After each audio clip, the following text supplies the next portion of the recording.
민중의 소리 이완배 기자 함께하겠습니다. 이완배 기자님. 네, 안녕하십니까? 네, 오늘 어떤 이야기 준비하셨습니까? 예, 오늘 월요경제학 시간이죠. 네. 오늘은 경제학 이론은 아니지만 정치 심리학에서 많이 다루는 체제 정당화 이론이라는 것을 살펴보겠습니다. 예. 영어로는 System Justification Theory라고 부릅니다. 네네. 이 이론의 출발은 왜 가난한 사람들이 보수파가 될까에 대한 궁금증에서 시작을 합니다. 사실 진짜 모든 그 사회학의 정치학의 그 편치 않는 주제입니다. 그렇죠. 그리고 이건 경제학에서도 굉장히 중요한 주제입니다.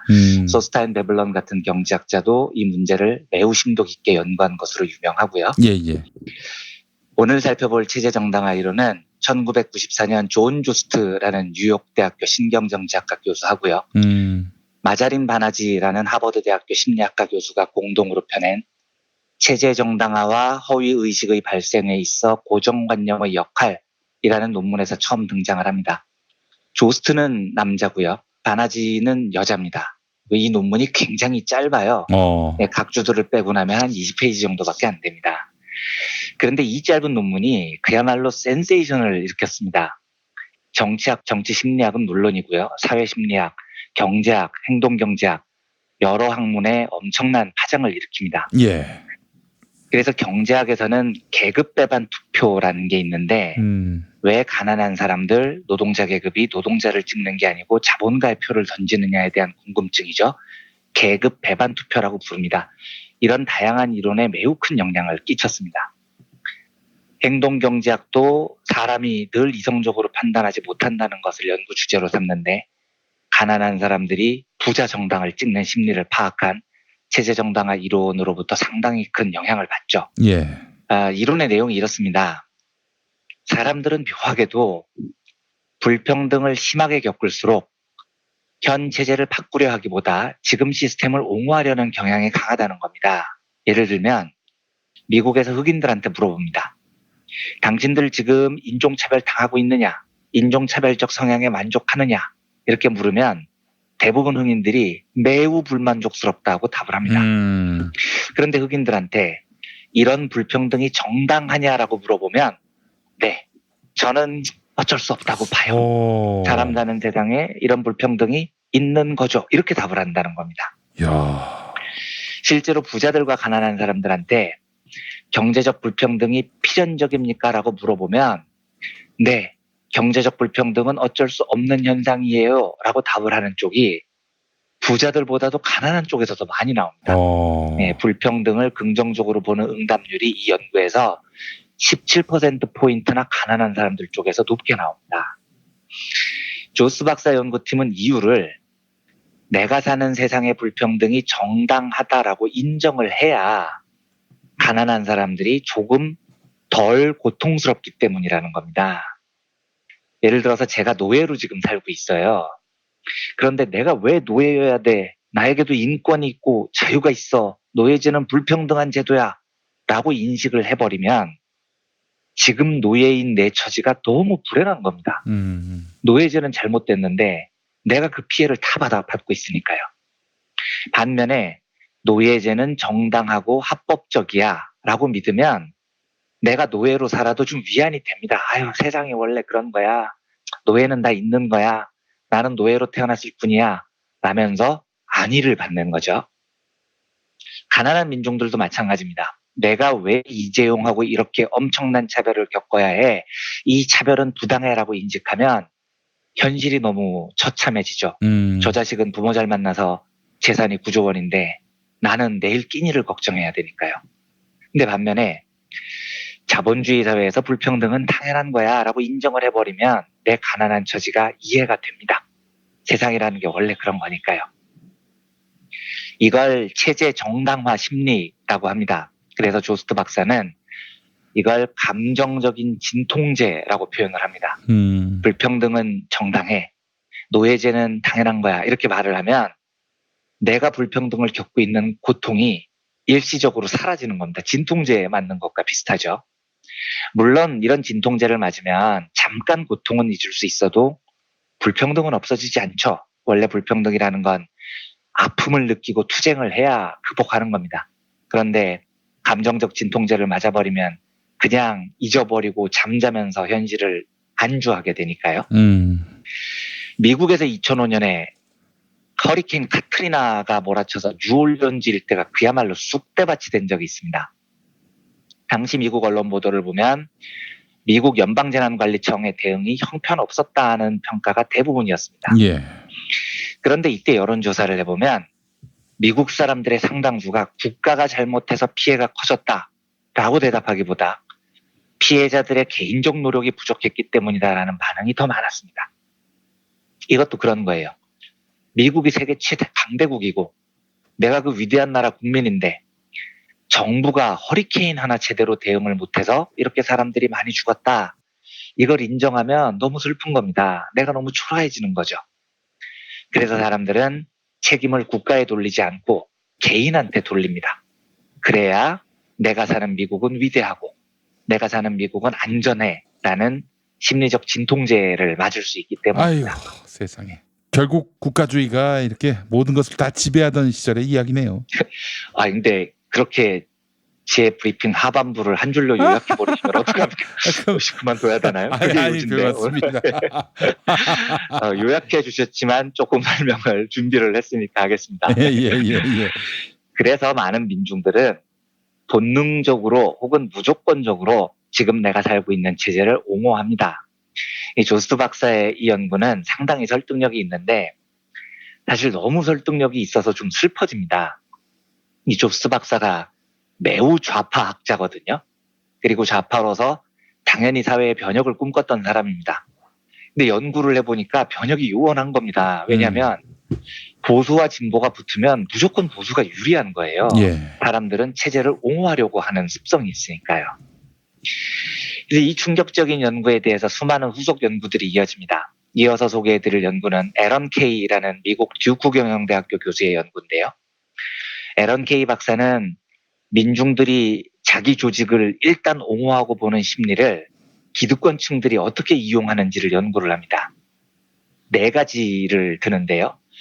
첫 번째 방법이 체제 위협, 둘째가 체제 의존, 셋째가 체제 회피 불가능, 넷째가 개인 통제력 저하 이렇게 돼 있습니다. 좀 어려워서 다 하나하나 설명드리진 않겠지만 간단히만 살펴보면 셋째 체제 회피 불가능이라는 말은 민중들이 지금 내가 처한 처지에서 벗어날 가능성이 없을수록 현 체제를 옹호하기 쉽다는 겁니다.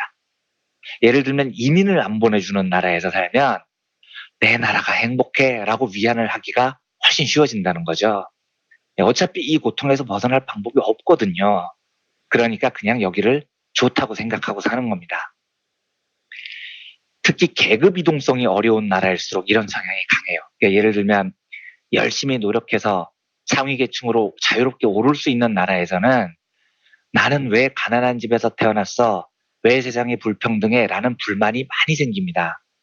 그런데 아무리 노력을 해도 평생 가난에서 벗어날 수 없는 그런 세상에서 태어난 사람들은 그냥 포기합니다. 그리고 감정적 진통제를 맞죠.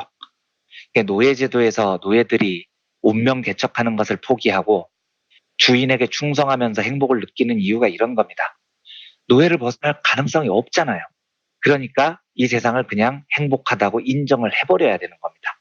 이걸 체제 회피 불가능이라고 이야기를 하죠. 에런 케이 교수가 4번째로 언급하는 개인 통제력도 비슷한 이야기인데요. 어떤 사회에서 개개인이 자주적으로 자신의 삶을 결정할 통제력이 있으면 그 체제에 대한 불만이 많아지고 도전이 많아집니다. 내 삶을 내 스스로가 통제할 수 있는 자주적 통제력이 없을수록 노예로 사는 것을 그냥 받아들여요. 왜냐? 내가 노력해봐야 내가 할 수 있는 게 아무것도 없거든요. 그래서 자본주의의 지배자들은 민중들에게 인생의 자기 통제권을 안 주려고 하는 겁니다. 이 우리나라가 특히 심해요. 제가 과거에 소개해드린 적이 있지만 유엔이 매년 3월에 발간하는 세계 행복 보고서를 보면 자주적인 삶의 선택이라는 영역이 있는데 우리나라가 세계 157개국 중에 이 분야의 순위가 무려 144위입니다. 우리나라 국민들은 내 삶을 자주적으로 선택하는 영역에서 세계에서 꼴찌 수준인 겁니다. 자기 통제력이 없어요. 세상을 이렇게 만들어 놓으면 사람들은 변화를 선택을 못합니다. 어차피 이렇게 살아야 되니까요. 그래서 현실에 안주하고 그냥 우리가 사는 세상은 원래 그래 라면서 체제를 정당화하는 경향이 많죠. 지배자들은 이걸 노리고 끊임없이 민중들의 자주권을 박탈을 합니다. 그런데 에런 케이 교수가 드는 첫 번째 이유로 체제 위협이라는 게 있는데 요건 좀 관심 있게 볼 필요가 있습니다. 뭐냐면 한 사회가 엄청난 테러 공격을 받거나 혹은 사회 체제가 위험에 빠질 정도로 어마무시한 자연재해를 직면했을 때 사람들은 자기가 속한 체제를 정당화하는 심리가 강해진다는 겁니다. 미국에서 이게 제일 세졌을 때가 9.11 테러 때입니다. 이때 부시 정부 지지율이 무지하게 올라갑니다. 근데 진짜 웃긴 게 부시가 잘했으면 9.11 테러가 시작됐겠냐고요. 그렇죠. 부시가 못해서 그 테러가 벌어진 거잖아요. 부시를 욕해야 정상이죠. 그런데 내가 사는 사회가 외부에서 공격을 받는다는 위협이 가해지면 사람들은 자기의 체제를 무조건 지키려는 심리가 강해집니다. 제가 목요일에 그 일본이 하고 있는 무역 제재 이야기를 드렸죠. 예. 진짜 살펴보면 웃기는 거거든요. 자기 물건 안 판다는 건데 이런 또라이 짓이 어디 있습니까? 근데 생각을 해봐야 됩니다. 아베가 왜 저 또라이 짓을 할까요? 아베가 멍청해서요? 그건 아닐 겁니다. 아베는 더럽게 나쁜 놈이긴 하지만 멍청한 놈은 아닙니다. 저 짓을 하는 이유가 있을 거예요. 뭐냐? 제 생각이지만 사실 아베는 일본 경제에 관심이 있는 게 아닙니다. 다음 선거에서 이기는 게 관심이죠. 그럼 어떻게 이기느냐? 에런 케이 교수가 이야기한 대로 체제 정당화 심리를 가속화하는 겁니다.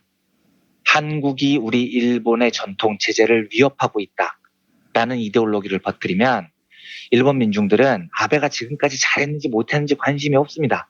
일단 아베를 지켜라 이런 심리가 체제 정당화 심리가 발동됩니다. 그 노컷뉴스에서 나왔고 김용민 PD님께서도 잠깐 인용해 주셨는데 아베가 문재인 대통령을 너무 싫어해서 한국 정권을 친일 정권으로 교체하려고 한다. 그래서 이번 경제 제재에 나섰다라는 분석이 나왔던데 저는 사실 그 분석에 동의하지 않습니다. 한국 정부가 친일 정부가 돼서 아베와 짝짝꿍 맞아서 잘 지내는 게 아베가 원하는 걸까요? 전 아니라고 봐요.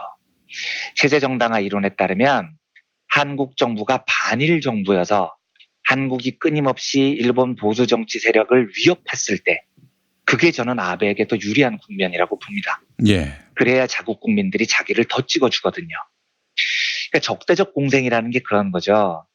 한국 보수들이 남북 평화를 끊임없이 위협했던 이유도 물론 걔들의 사상이 그런 것이기도 하지만 북한을 끊임없이 위협적인 존재로 만들어서 휴전선 이북에서 북한이 한국을 위험한다고 선동을 했을 때 보수의 지지율이 올라갑니다.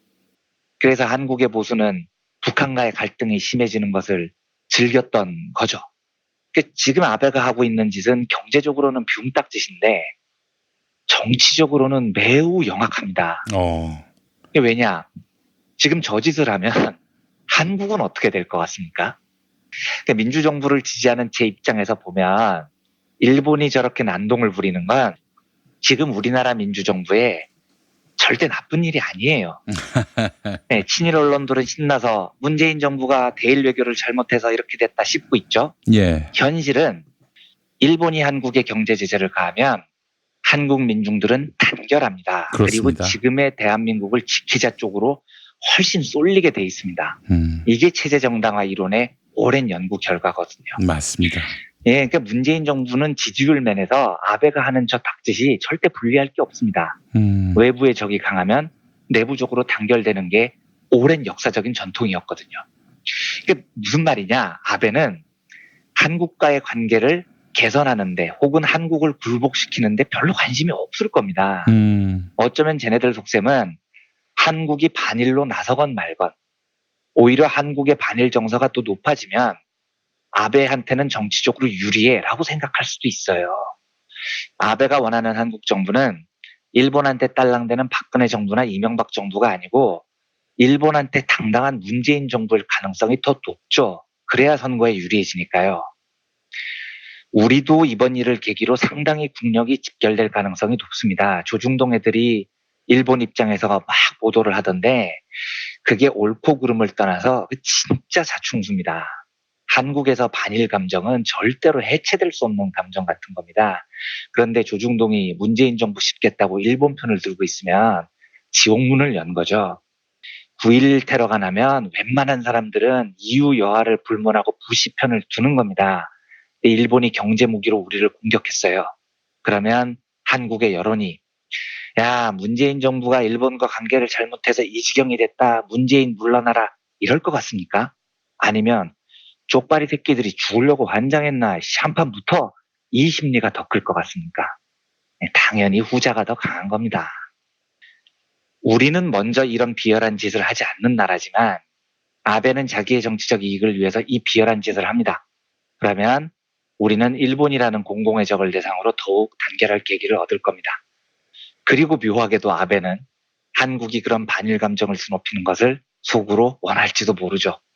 참 묘한 상황인데 두 가지 확실한 것은 아베는 자기의 정치적 이익을 위해서 국익을 내팽개칠 정도로 매우 나쁜 정치인이라는 거고 다른 하나는 이 사태 속에서 한국 민중들은 체제 정당화 심리에 의해서 매우 강력하게 일본과 맞설 수 있는 단결력을 얻을 거라는 겁니다. 요즘 일본의 경제 제재에 관한 이야기가 매우 큰 이슈인데 예. 앞으로도 이 문제에 대해서 변화가 생기면 좀 자주 다뤄보도록 하겠습니다. 예. 오늘은 어려경제학 시간으로 왜 사람들이 자기 체제를 무조건적으로 옹호하는지에 대해서 체제 정당화 이론이라는 정치 심리학 이론으로 해석해보는 시간을 가져봤습니다. 예. 알겠습니다. 이완배 기자님 수고 많이 하셨습니다. 네, 감사합니다. 처음 기업